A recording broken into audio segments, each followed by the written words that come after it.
I recently modified a couple of these little keychain cameras to accept interchangeable lenses, and while it definitely didn't increase the quality of these at all, it was still a really fun experiment just seeing what crazy huge lenses look like on these tiny cameras, and really just testing lenses that would never ordinarily go on these. Well, today I have even more things I want to do. So I have more cameras I want to modify, I have more experiments I want to run. But first up, I have to fix something. So I have a little issue with this G6 thumb camera that I didn't realize until after I finished modifying it. It has this little blue LED light down here that when you record video, it basically just flashes blue, the whole time you're recording.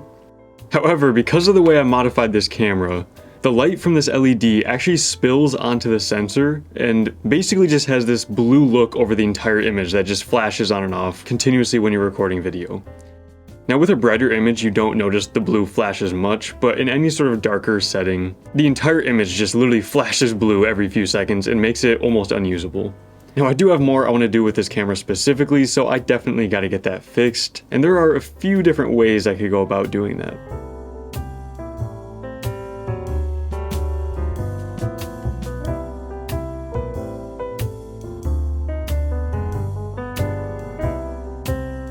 Okay, now that we have this fixed, I picked up this 2x teleconverter to use on my 420 to 800mm lens.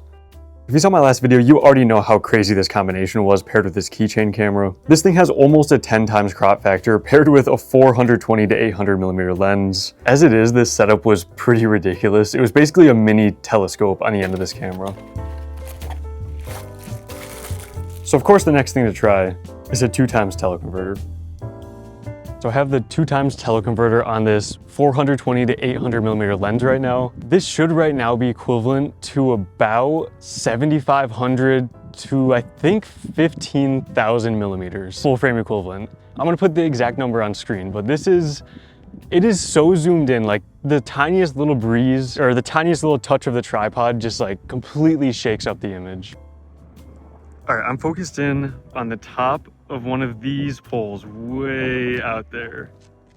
All right, so I'm gonna start recording on the keychain camera right now. Obviously, this is gonna be terrible quality. Like, this is in no way usable at all. It's just cool to see what this is even capable of and how zoomed in we can get with this. See if we can get any sort of usable shot of this pole. The breeze going on right now, it's not that strong and it's just destroying the whole image. The rolling shutter is going all over the place. I don't think there's any timer on this, so if I did photos, just like the movement of me clicking the shutter button, I don't even know if that would be possible to get a photo without it just being wildly out of place or out of focus. But I'll see what I can get. I'm gonna try to get a picture of the top of this like street lamp over here.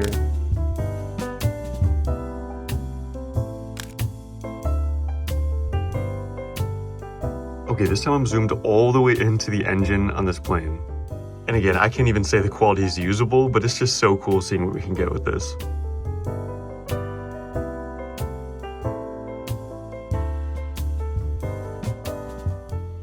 Okay, next up, I'm going to modify this point and shoot scamera that I covered in a previous video. So this is a bigger camera that should have a bigger and higher resolution sensor than all of these keychain cameras I've modified thus far. Now this claims it shoots 4K video and 48 megapixel photos, which I'm pretty sure is not the case. I don't even think the sensor is close to that resolution, which we're about to find out. But this should still give us a much higher quality output than these previous cameras we've modified, especially once we get a higher quality C-mount lens attached to this. Alright, just a few screws and we can pry this thing open, and check this out. The first thing I notice, besides all the open space inside of this camera, are these two steel plates that are here solely for the purpose of making this camera seem heavier and, I guess, higher quality. Like, there's actually zero structural purpose for these other than just making the camera seem heavier. Now, I'm not really surprised to see that, but it's just kind of crazy.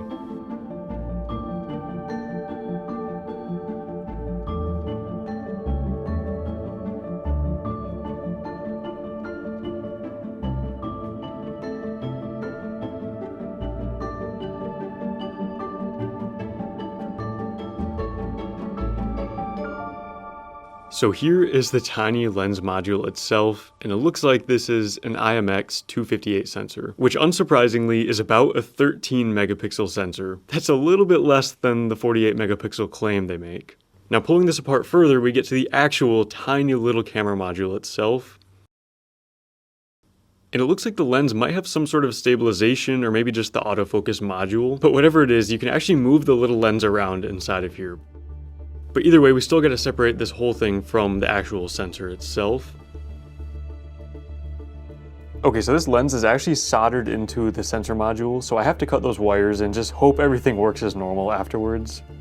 I'm guessing it'll still be fine, but we won't really know until we put it back together and test it out. I'm actually going to see if we can just work these back and forth and just snap them off. There we go. Alright, so now we got to figure out how to get this in here, get it lined up correctly, and most importantly, get the spacing right for our lens mount. Okay, check out this crazy sensor size difference. So this has the smallest sensor out of any of these keychain cameras. This is a little like $12 Vivitar keychain camera. And this has an absolutely tiny, like microscopic sensor. And then we have this one from the bigger camera we're taking apart. And it's actually a little bit bigger, probably twice the surface area as this keychain camera. But then if we compare this one to a full frame Canon R8, that is still just a fraction of this full frame sensor. Like, look at that, just a tiny little square in the corner. You never really think about the crazy sensor size differences until you actually see them side by side like this.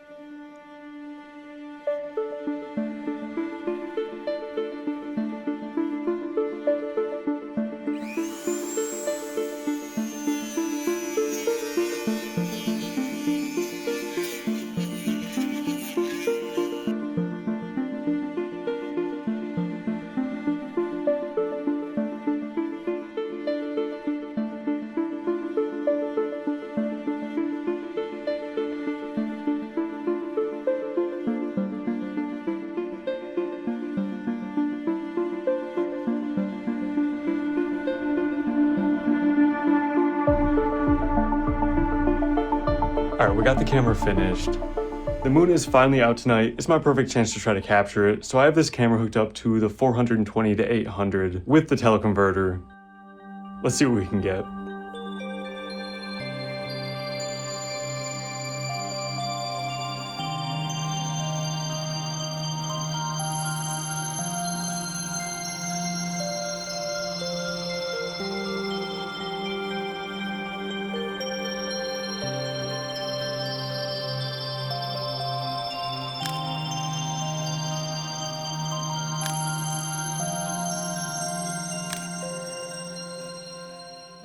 So after testing all these cameras out with various different types of lenses, I would say this bigger point and shoot with a CS mount lens is by far the most improved from its original form.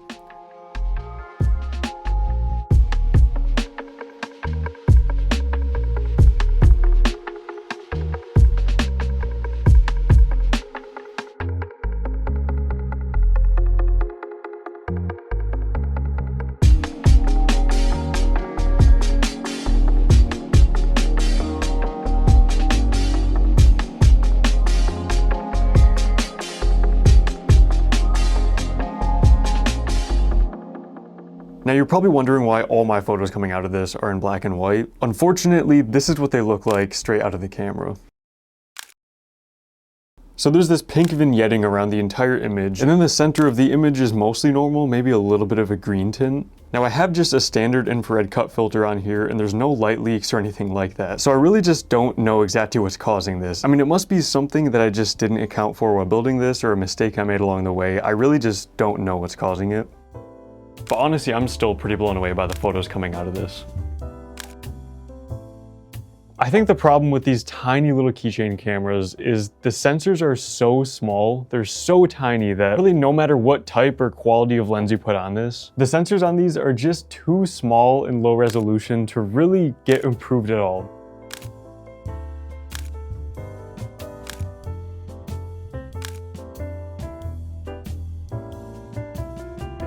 But this one, on the other hand, has a slightly bigger sensor than the rest of these. It looks like it's about twice the surface area as these even smaller sensors. And so pairing that with this CS mount lens, which is an f1.6 lens, allows you to get better low light performance and a lot better background separation than any of these other cameras. Honestly, I'm pretty blown away, especially being like less than $100 into this. You know, 40 or 50 for the camera. I actually picked up this lens for only $10 used, $12 on the infrared cut filter, and then like 10 bucks on this C-mount ring. And then just some tools, some glue, and a little bit of elbow grease, and I'm all in about $100 for this. Now, of course, it's a really janky camera, and I still wouldn't really recommend it. I mean, you could just get a regular, like, older point and shoot for this price. Now, I tried a ton of experiments that unsurprisingly just didn't end up working. For example, you probably get the premise here. I've tried huge lenses on tiny keychain cameras, but of course I also wanted to try tiny keychain camera lenses on a huge camera. And so I was actually able to find these adapters online to go all the way from an EF mount down to this little M12 lens. But like I said, unsurprisingly, the flange distance is the big issue here. So of course, if you think about it, if you want an EF mount lens on these little cameras, you of course have to find a way to get the lens a lot farther from the sensor. If you're going to do the opposite, you need the lens to be a lot closer to the sensor, which these adapters just don't do. I actually even just held this lens up as close to the sensor as I could get, and even pushing this all the way up against the glass filter on the Alexa, like as far back towards the sensor as I can go, I still couldn't get it close enough to get any sort of focused image. And pair that with the tiny image circle on these lenses, even if I did jerry-rig it together, it just wouldn't even be worth it. Now I also tried using an anamorphic lens. So for a proof of concept, I just drilled a hole right through this rear lens cap, so I can just slide the camera right in there to try to get an image. Obviously, this was just a proof of concept to see if this would even somewhat work. Unfortunately, it just didn't really work. I think the just crazy crop factor of these sensors crops in so much to this anamorphic lens that it just crops in way past the point of getting any sort of anamorphic look out of this. And not only that, honestly, the image was just so soft and looked so bad. There's absolutely no way this would ever really work. Alright, that's it for me. I pretty much ran every experiment that I thought of. Let me know if there's more you want to see in the comments. Maybe I'll make another part in the future, but I have some more projects I want to get into next. Thank you so much for watching, and I'll see you in the next one.